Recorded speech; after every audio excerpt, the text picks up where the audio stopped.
I read the paper every Sunday morning around 4 a.m. I don't want to read the paper at 4 a.m., but I do because if something has happened through the night that has some power, some import in our lives, I probably ought to know about it before I enter the pulpit. I was sorry I read the paper this morning.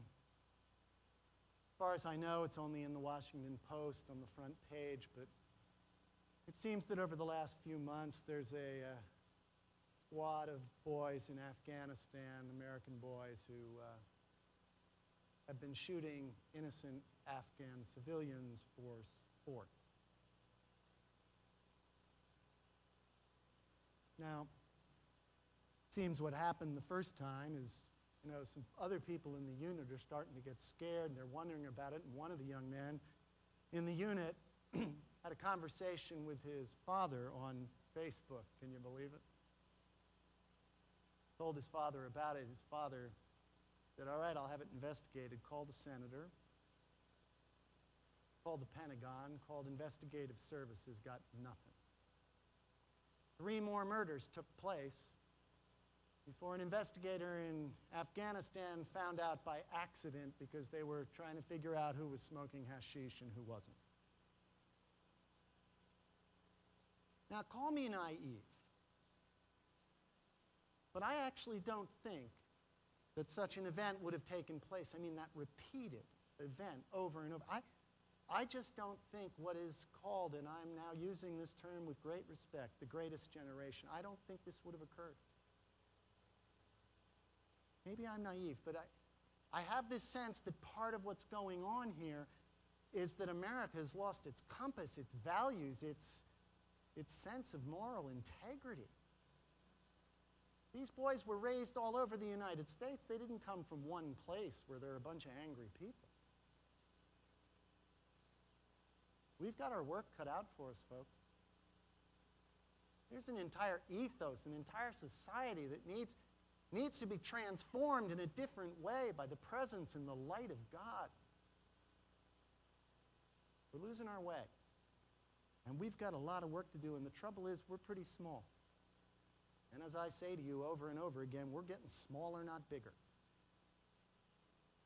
There's a sense with that smallness of feeling isolated. You can feel really isolated when you're in a culture where nobody even thinks to ask you where you go to church. When I was in Virginia, they ask you first where you go to work, and the second thing they ask is where you go to church. How many cocktail parties have you been to recently where they asked you that question? Isolated and alone with a lot of work to do. Same was true in Asia. In the first century, when John wrote this apocalypse, this vision of something much larger than this small group could even get their hands around, but that was animating them, was giving them life. I mean, they had a lot of work to do.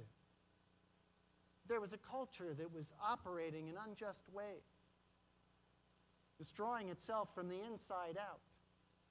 And there was this little group of people who had a lot of work to do, just like us. And so John writes to them to connect them to that light of life, that spark of beauty that animates each and every life in this place. So I told you I wasn't going to read the entire text, and I'm not. But what I am going to do is read to you over these next 2 chapters about the special messages that this light of creation sent to each of 7 churches in Asia Minor. Each of them had responded in a different way to their isolation, and sometimes, in their case, to their persecution.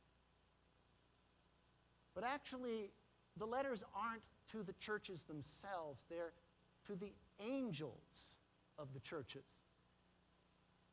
What on earth is an angel? Isn't that one of those things we gave up a while ago?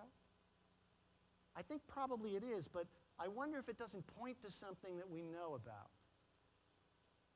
Now, there's a sense in which this congregation has individuals in it with individual opinions, to be sure, but there's a kind of collective collective consciousness that develops when we're together. And we kind of know where the congregation stands. We're not always right about that, but we can take guesses about that. We have a sense of things.